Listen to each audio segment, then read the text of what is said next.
These 7 healthy fruits are secretly feeding your polycystic ovary syndrome.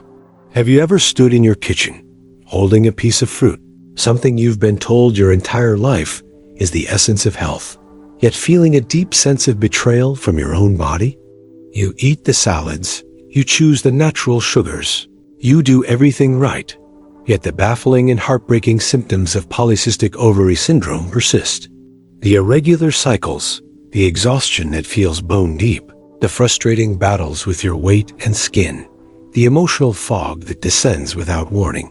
It can feel like you're navigating a labyrinth in the dark, with every path promising health leading only to more confusion and despair. You are not just tired of the symptoms. You are tired of the fight, tired of the confusion, and tired of feeling like your body is a stranger to you. But what if I told you that the path to clarity is not about adding more to your plate, but about understanding what to gently remove? Good news, there is an ancient wisdom, a quiet understanding of the body's inner harmony that can illuminate this path for you. The right knowledge can help soothe the internal turmoil, rebalance your delicate hormonal ecosystem, and calm the storm of symptoms before they even begin.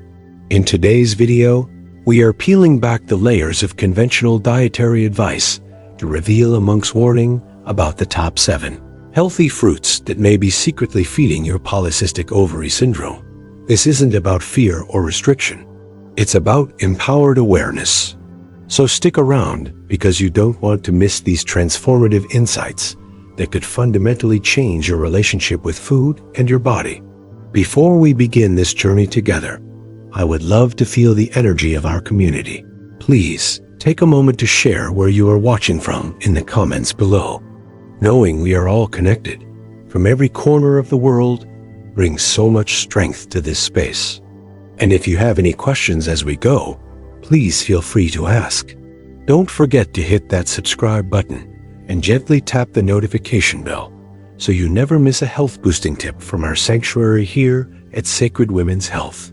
Now, let's first seek to understand the delicate garden within your body and why some of its most beautiful offerings might not be what your personal ecosystem needs right now. Imagine your body not as a machine, but as a sacred garden. For this garden to thrive, the soil must be balanced. It needs the right moisture, the right nutrients, the right amount of sunlight. With polycystic ovary syndrome, the soil of your garden is incredibly sensitive, particularly to something called insulin. Think of insulin as a powerful river that runs through your garden, meant to deliver life-giving energy from the food you eat to your body's cells, like watering the plants. However, in many women with polycystic ovary syndrome, the plants in the garden have become resistant to this water. They don't absorb it properly. In response, the body, in its infinite wisdom and desire to keep you alive, sends a flood. It releases more and more insulin, trying desperately to nourish the cells. But this flood is more than just water the plants. It disrupts everything. This high level of insulin, this rushing river, is what signals your ovaries to produce more androgens, like testosterone, which leads to so many of the symptoms that cause you pain. It creates a state of chronic inflammation, like a constant, low-grade wildfire in your garden, making it difficult for anything to grow in peace. Now, think of fruit. Fruits are gifts from the earth, beautiful and natural.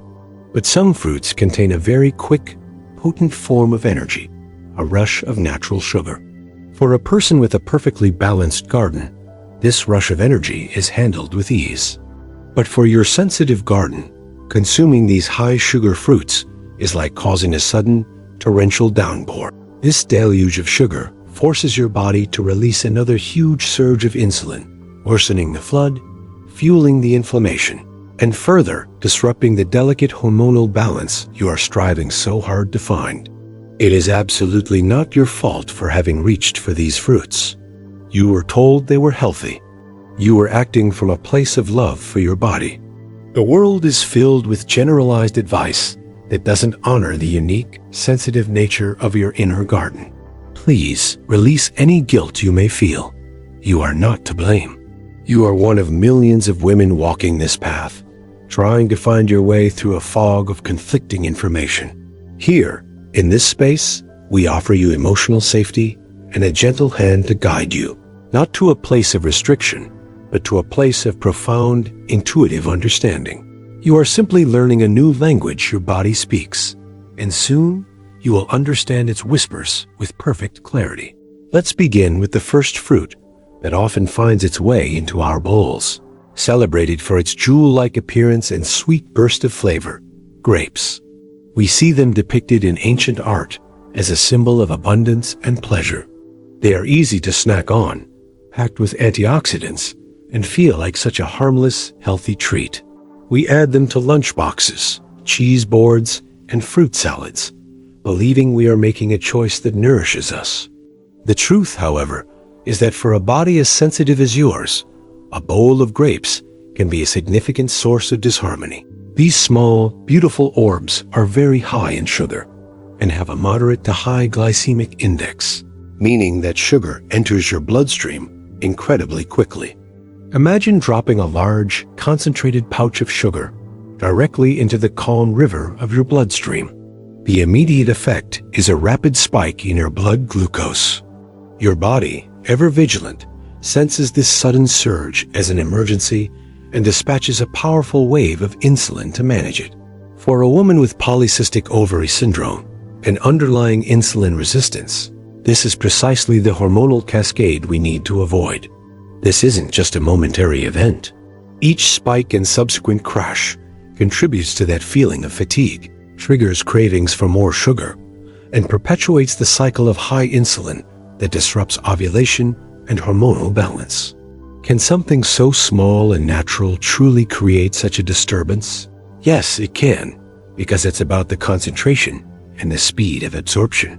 Unlike a berry, which is smaller and often has more fiber relative to its sugar, a grape is a tiny vessel of sugar water. It's very easy to eat a large quantity without feeling full, leading to a significant sugar load in a very short amount of time. Instead of a large bunch of grapes, consider a handful of blackberries or raspberries. These berries have a much lower glycemic index and are packed with fiber, which acts like a sponge, slowing down the absorption of sugar and preventing that dramatic, disruptive spike.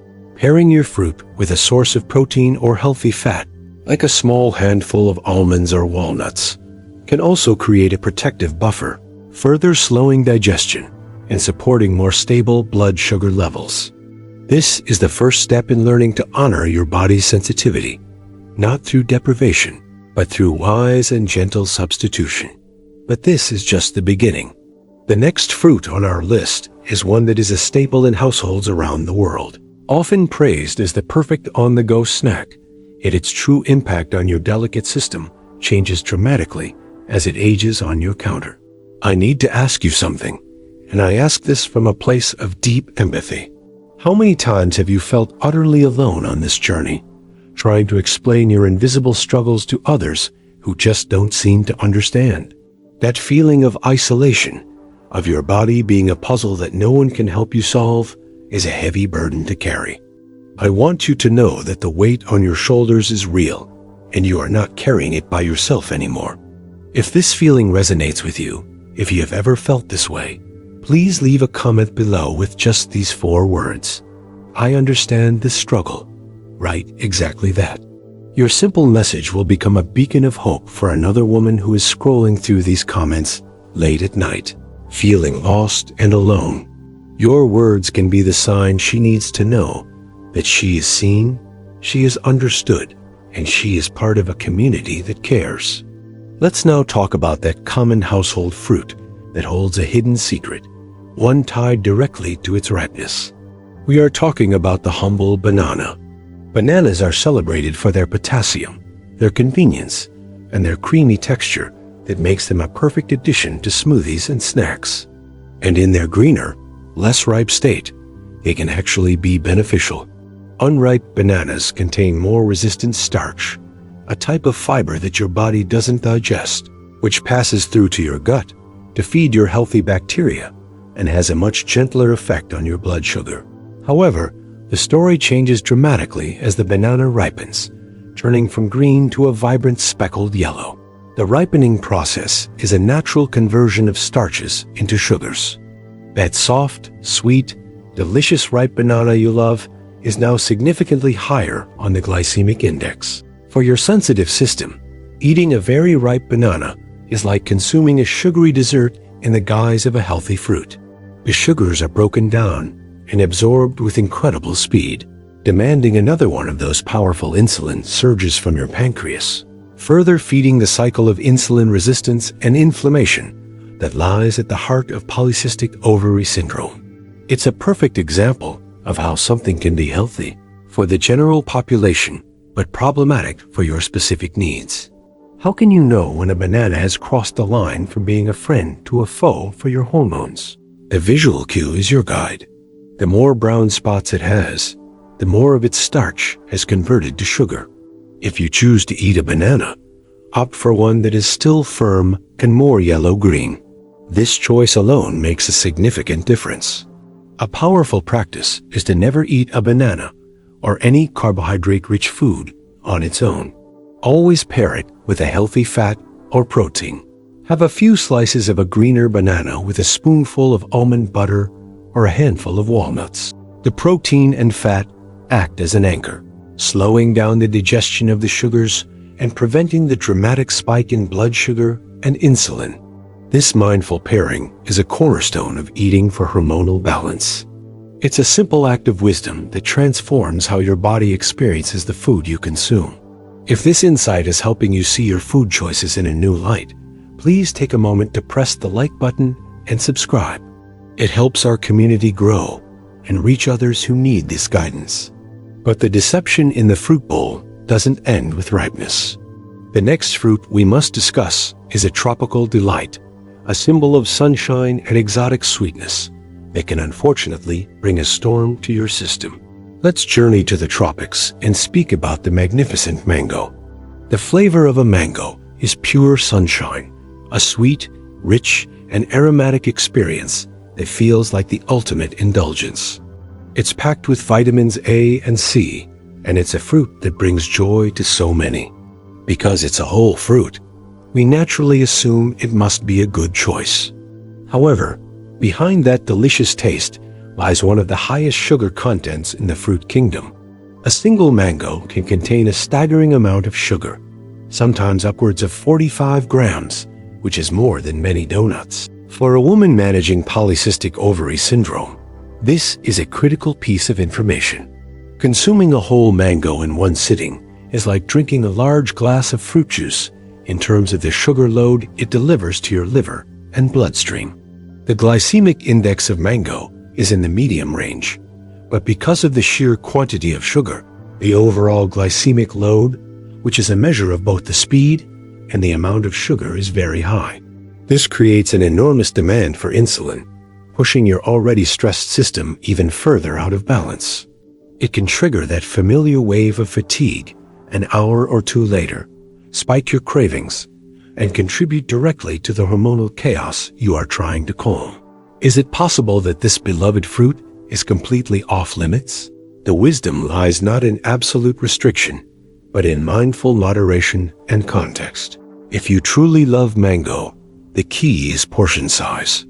Instead of eating a whole mango, consider just a few small slices, perhaps a quarter of the fruit at most.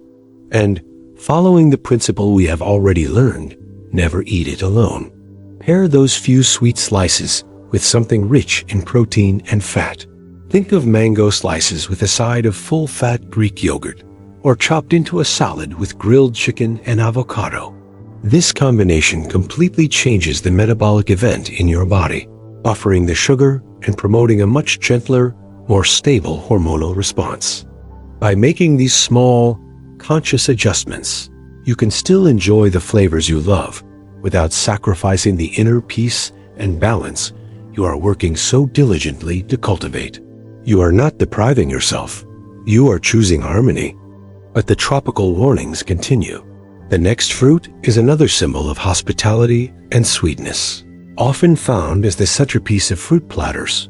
But its spiky exterior is a fitting metaphor for its potentially sharp impact on your blood sugar. We now turn our attention to the pineapple. With its regal crown and intensely sweet, tangy flesh, pineapple is another fruit that screams healthy and natural.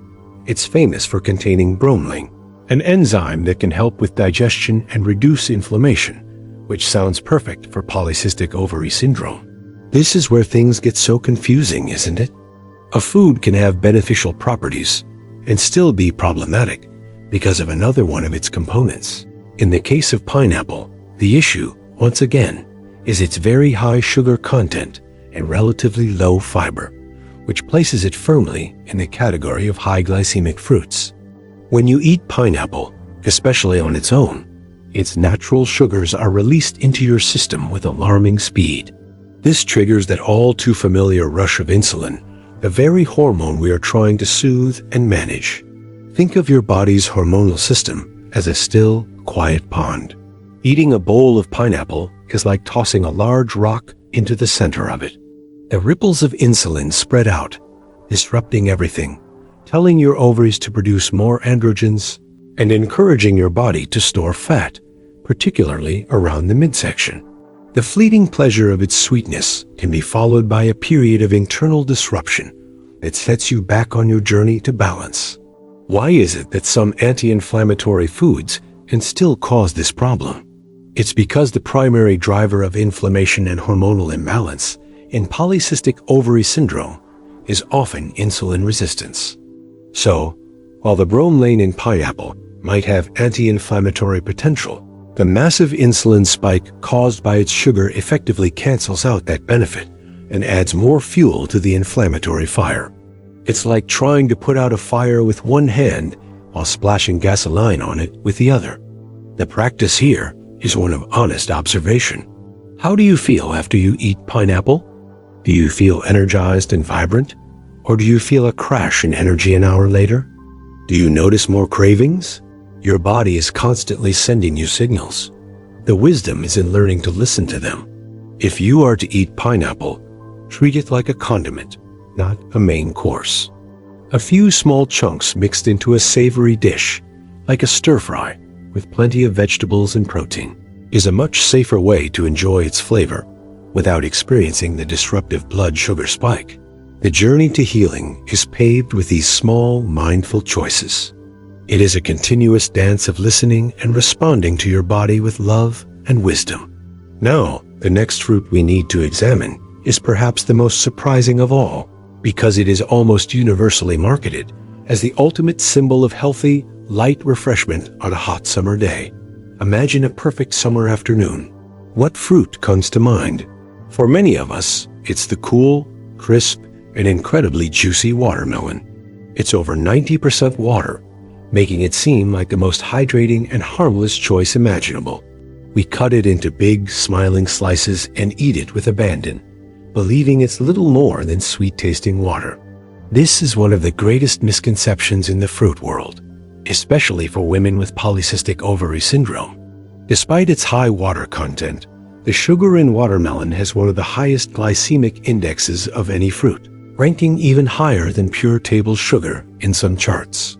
This means that when you eat watermelon, the glucose hits your bloodstream almost instantaneously, as if you've had a sugary drink. This causes a very sharp and very rapid insulin response, sending your hormonal system on that roller coaster we are so desperately trying to avoid. It's a perfect example of how the glycemic index, which measures the speed of sugar absorption, is so crucial for us to understand. The feeling of lightness we associate with watermelon is deceptive. Its metabolic impact is incredibly heavy.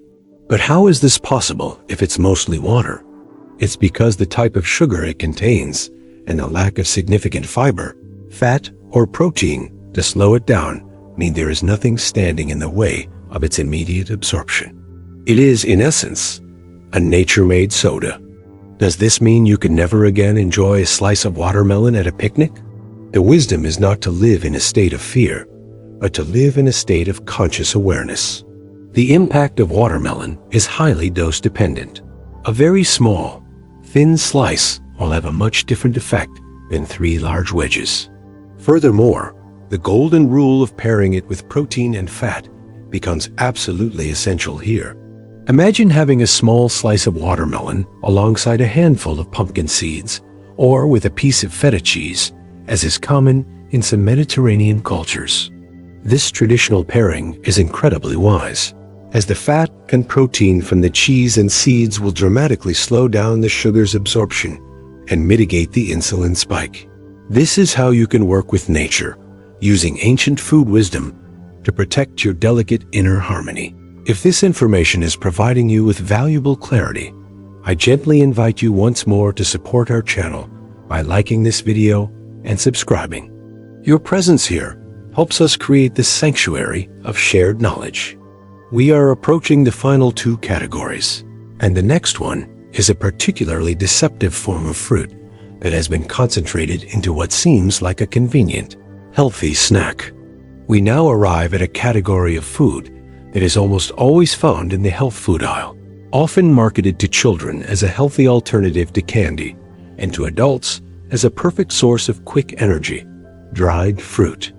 This includes raisins, dates, dried apricots, and figs.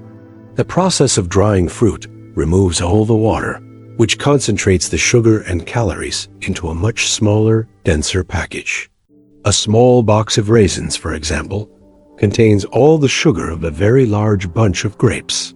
A few dates, celebrated for their natural sweetness in healthy dessert recipes, can deliver a dose of sugar equivalent to a candy bar. Because they are so small and easy to eat, it is incredibly common to consume a large quantity of sugar in a very short period without even realizing it. For your sensitive system, this is like setting off a hormonal sugar bomb.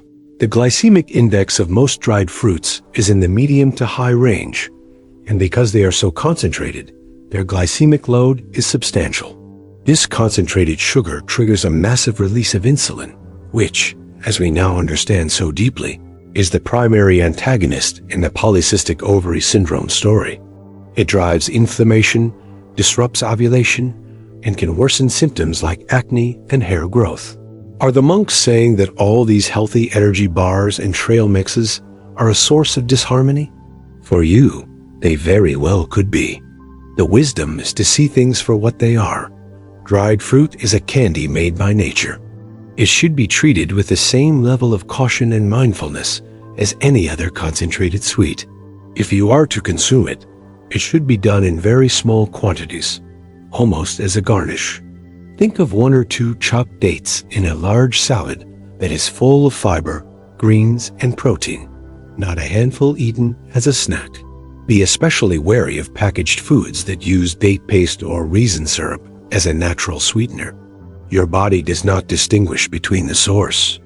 It only recognizes the sudden, overwhelming flood of sugar.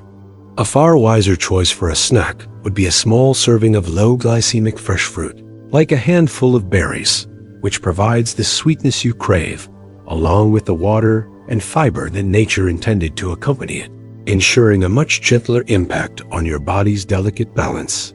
Now, we have arrived at our final fruit, a beautiful, deep red jewel that is often praised for its antioxidant properties. It holds a final lesson in mindful consumption.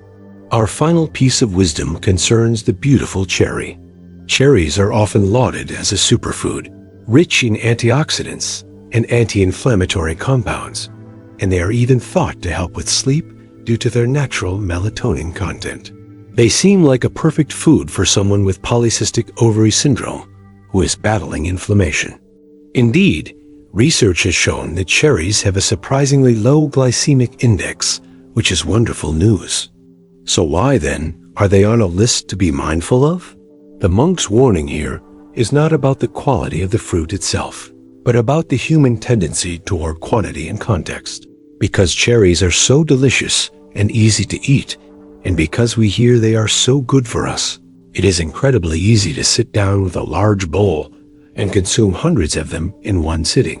While a single cherry has a gentle impact, the cumulative effect of a large quantity can still present a significant carbohydrate load to your system. Remember, even low glycemic foods, when eaten in very large amounts, will require a substantial insulin response. The lesson of the cherry is the most subtle and perhaps the most profound. It is the lesson of enough. The Buddhist path teaches the concept of the middle way, of avoiding extremes. It is not about declaring foods good or bad, but about understanding the appropriate amount and the right way to consume them for your unique body. Can cherries be a part of your diet? Absolutely. They are a wonderful choice. But the practice is to enjoy a small handful, perhaps 1 cup at most. Savor each one. Taste its sweetness. Feel its texture. Eat them slowly and mindfully, not distractedly in front of a screen. And as with all fruits, consider pairing them with a few almonds or walnuts to ensure your blood sugar remains as stable and serene as a calm mountain lake. This final lesson encapsulates the entire journey we have taken together today. The path to healing polycystic ovary syndrome is not about a rigid list of forbidden foods. It is about cultivating a deep, loving, and mindful relationship with your body. It's about seeing food not just as fuel, but as information that you are giving to your sacred inner garden. You have the power to choose information that creates peace, balance, and harmony. If you made it this far, it means you are searching for answers, relief, and hope. This channel was created exactly for that, to help you understand your body, regain control, and find solutions that actually work. You are not alone here. We are building a safe space where women like you can find support and real information that makes a difference. This journey is not about perfection. It's about gentle progress, compassionate awareness, and the profound wisdom that comes from truly listening to your body's subtle whispers. The knowledge we've shared today, inspired by the quiet wisdom of monks, is a powerful step on that path. It's about understanding that your body isn't broken. It's just incredibly sensitive and requires a more mindful, nuanced approach than the one-size-fits-all advice the world so often gives. You have now learned why some of the most celebrated fruits might be contributing to your struggles, and, more importantly, how to mindfully incorporate them in a way that honors your body's needs. If this is the kind of guidance you've been looking for, a space that blends gentle wisdom with practical knowledge, please subscribe now and turn on the notifications. Every video we create is another step toward a healthier, more harmonious, and happier you. Thank you for sharing your time and energy with me today. Be well and be kind to yourself.